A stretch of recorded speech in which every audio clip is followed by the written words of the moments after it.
Welcome back to my YouTube channel. Support terus channel ini dengan like, comment, and subscribe. Selamat menonton. Assalamualaikum warahmatullahi wabarakatuh. Selamat pagi anak-anakku sekalian. Tetap semangat ya dalam pembelajaran daring ini. Kita harus tetap continue semangat dan jangan lupa tetap gunakan protokol kesehatan kemanapun kalian berada. Oke, langsung ya. Jadi hari ini kita membahas tentang pertemuan ketiga, yaitu tentang arti penting Undang-Undang Dasar bagi bangsa dan negara. Nah, sebelumnya Bu Zuro akan menjelaskan tentang tata urutan perundang-undangan atau kedudukan Undang-Undang Dasar. Jadi kalian siapkan dulu LKS-nya seperti biasa. Kalian buka halaman 107 dan buku tulis dan alat tulis untuk mencatat. Nah, oke, sudah disiapkan. Nah, jadi yang pertama kita membahas tentang kedudukan Undang-Undang Dasar. Kedudukan Undang-Undang Dasar ini ada di kedudukan yang pertama.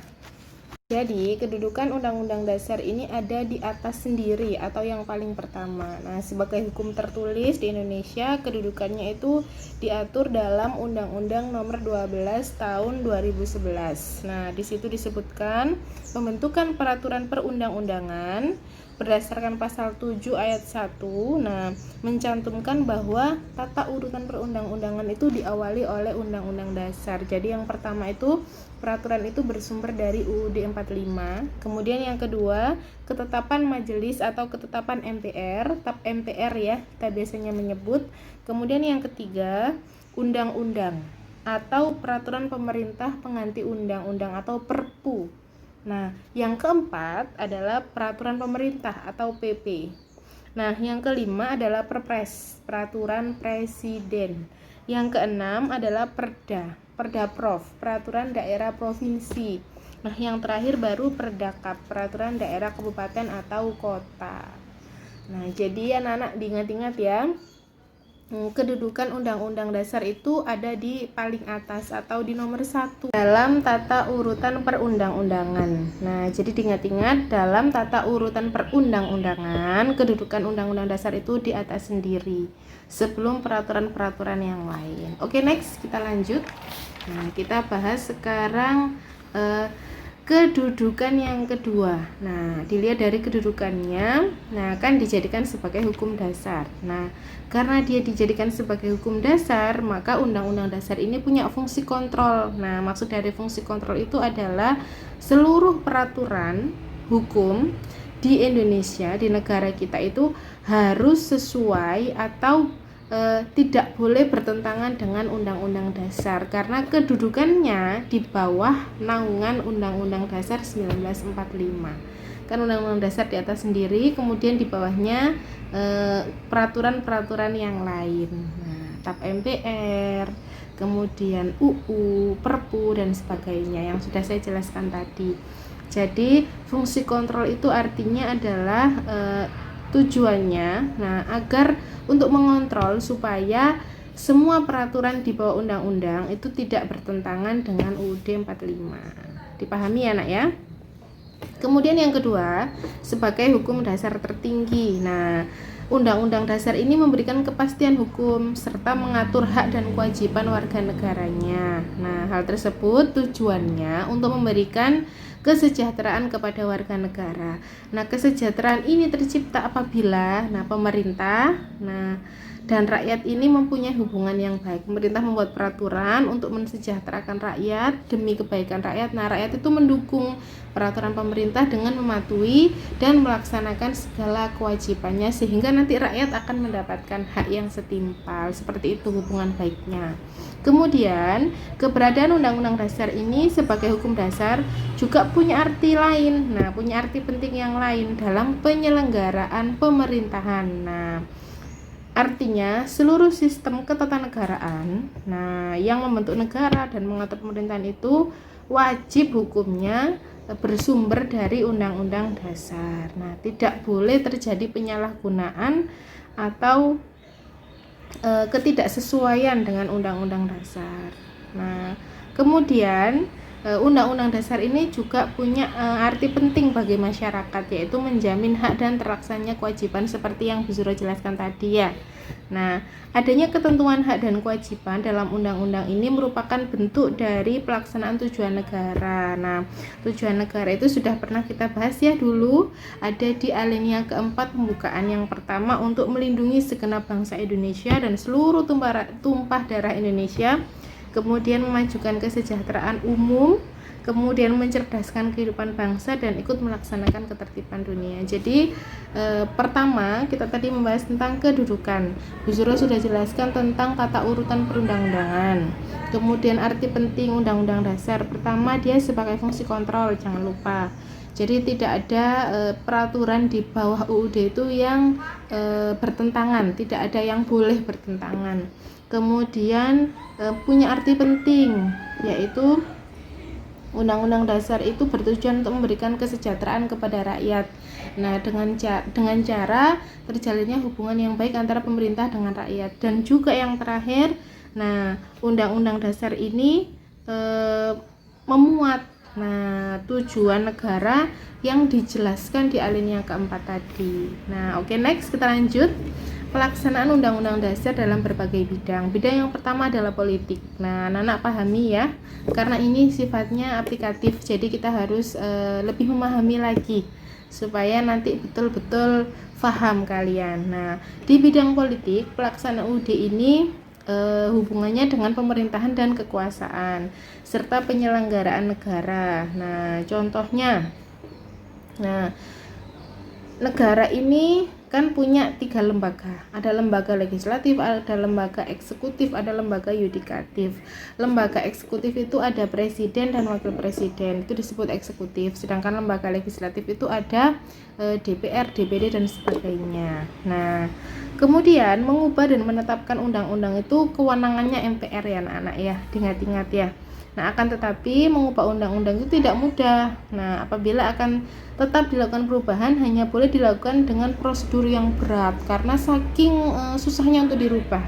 Nah, pengertian perubahan dengan cara yang berat ini yaitu artinya ya, diingat-ingat ya, perubahan terhadap Undang-Undang Dasar tidak sama dengan perubahan terhadap peraturan-peraturan yang lain. Itu makanya disebut perubahan dengan cara yang berat.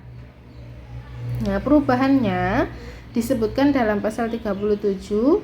Nah, mekanismenya seperti ini. Nah, pertama, usul perubahan pasal-pasal undang-undang itu, usul perubahan pasal-pasal dalam UUD 45 itu dapat diagendakan dalam sidang MPR apabila ada syaratnya, apabila diajukan oleh sekurang-kurangnya sepertiga dari jumlah anggota MPR.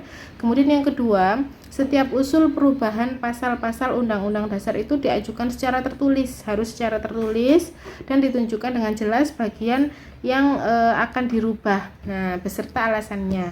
Yang ketiga, untuk mengubah pasal-pasal Undang-Undang Dasar, sidang MPR dihadiri oleh sekurang-kurangnya 2/3 dari jumlah anggota MPR. Kemudian yang keempat, putusan untuk mengubah pasal undang-undang itu dilakukan dengan persetujuan sekurang-kurangnya 0,5%-nya. Maksudnya itu setengah dari jumlah peserta sidang, yaitu 50% dari jumlah anggota, 50% ditambah 1 anggota dari seluruh anggota MPR. Disuruh ulang ya. Putusan untuk mengubah pasal-pasal Undang-Undang Dasar itu dilakukan dengan persetujuan sekurang-kurangnya minimal 50% oleh 50% ditambah 1 anggota dari seluruh anggota MPR. Nah, banyak ya. Kemudian yang terakhir, khusus mengenai bentuk negara tidak dapat dilakukan perubahan. Jadi itu tadi mekanisme yang harus dilakukan bila ingin mengubah Undang-Undang Dasar, makanya disebut mekanisme dengan prosedur berat. Nah, jadi tidak sama dengan perubahan peraturan-peraturan yang lain.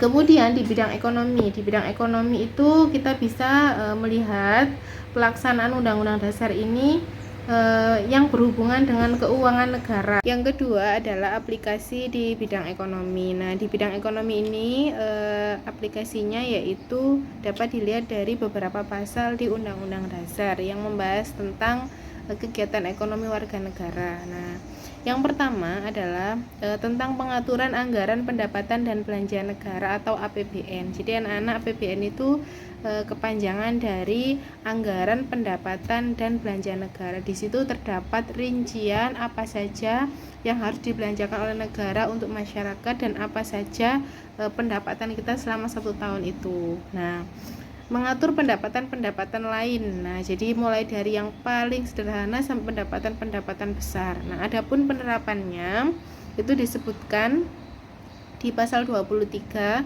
pemerintah dan Dewan Perwakilan Rakyat bersama membahas mengenai rancangan anggaran APBN setiap tahun. Nah, kemudian di pasal 23A juga disebutkan penetapan pajak bagi wajib pajak. Nah, kenapa harus ada pajak? Karena pajak itu fungsinya untuk mengelola semua kebutuhan negara, termasuk jalan raya, kemudian perbaikan bangunan yang rusak, bencana alam, semuanya itu nanti kita inputnya dari pajak. Nah, makanya negara mewajibkan untuk membayar pajak kepada setiap warga negaranya. Nah, beberapa pajak yang ditetapkan, misalnya pajak bumi, kemudian pajak bumi dan bangunan, kemudian pajak penghasilan bagi yang sudah bekerja dan sudah mendapatkan penghasilan, pajak pertambahan nilai atau PPN. Nah, itu semua diatur di pasal 23A. Nah, kemudian pasal berikutnya adalah pasal 33 ayat 2 tentang koperasi. Nah, mohon maaf, bukan tentang koperasi, tentang cabang-cabang. Kemudian di bidang sosial itu pemerintah menerapkan adanya kartu BPJS. Nah, kartu BPJS itu penerapan dari pasal 34 ayat 2. Nah, untuk mengembangkan sistem jaminan sosial bagi seluruh rakyat Indonesia. Nah, contoh lain penerapan pasal 34 ayat 2 ini, misalnya pemerintah memberikan subsidi bahan bakar minyak. Nah, kemudian pemerintah mengeluarkan kartu keluarga sejahtera. Nah, untuk orang-orang yang miskin ya, untuk rakyat yang miskin. Kemudian kartu Indonesia Sehat dalam bidang kesehatan untuk keluarga miskin. Jadi bidang sosial itu berkaitan dengan jaminan kesejahteraan warga negara, seperti jaminan pendidikan, jaminan kesehatan. Nah, jadi BPJS itu salah satu bentuk aplikasi atau penerapan Undang-Undang Dasar 45 di bidang sosial. Nah, diambil dari mana? Dari pasal 34 ayat 2. Berikutnya di bidang budaya. Di bidang budaya itu diatur pada pasal 28I ayat 3. Nah, dan pasal 32 ayat 2. Pasal 28I ayat 3 ini tentang identitas budaya negara kita. Jadi identitas budaya dan hak masyarakat tradisional dihormati selaras dengan perkembangan zaman dan peradaban.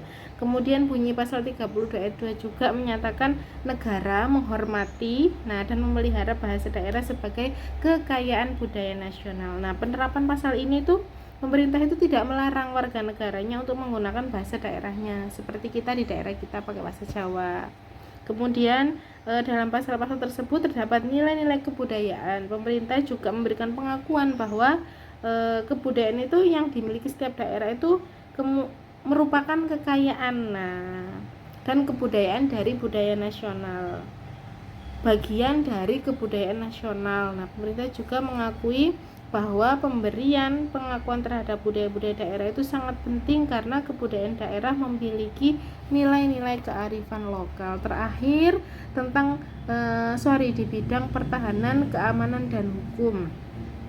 Nah, di bidang pertahanan itu disebutkan bahwa prajurit. Nah, Indonesia tuh punya prajurit, yaitu punya TNI, punya pasukan keamanan, yaitu prajurit TNI, dan ada juga dari kepolisian. Nah, dari sini kita bisa melihat bahwa Undang-Undang Dasar itu sudah menerapkan kepada rakyatnya di bidang pertahanan dan keamanan.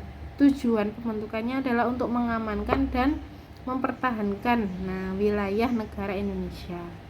Kemudian disebutkan juga di pasal 27 ayat 3 dan pasal 30 ayat 1. Pasal 27 ayat 3 itu bunyinya setiap warga negara berhak dan wajib ikut serta dalam upaya pembelaan negara. Dan pasal 30 ayat 1 itu setiap warga negara berhak dan wajib ikut serta dalam usaha pertahanan dan keamanan negara. Terakhir di bidang hukum itu disebutkan di pasal 1 ayat 3 negara Indonesia adalah negara hukum. Jadi negara kita itu menganut negara hukum ya, adanya hukum yang mengikat dan mengatur pola kehidupan masyarakatnya. Hukum tertingginya adalah Undang-Undang Dasar itu tadi yang bersumber dari nilai-nilai Pancasila. Nah, hukum itu sangat penting dan tidak dapat dipisahkan, karena kalau tidak ada hukum, pola kehidupan masyarakat itu tidak bisa diatur dengan rapi. Nah, kemudian berdasarkan pasal 1 ayat 3 itu juga dapat dipahami bahwa Indonesia itu menegakkan hukum secara murni dan konsekuen. Nah, nilai kesetaraan dalam hukum itu harus tetap dijaga karena setiap warga negara mempunyai kedudukan yang sama di mata hukum. Sebagai bentuk penerapan sistem hukum, adanya lembaga-lembaga penegak hukum, misalnya Mahkamah Agung, kemudian Mahkamah Konstitusi, Kejaksaan, dan lembaga-lembaga kehakiman yang lain. Itu tadi anak-anak penerapan Undang-Undang Dasar di berbagai lini kehidupan di negara kita. Saya harap anak-anak bisa memahami materi kita hari ini. Sekian dari saya. Jangan lupa dicatat di buku tulisnya seperti biasa. Wassalamualaikum warahmatullahi wabarakatuh.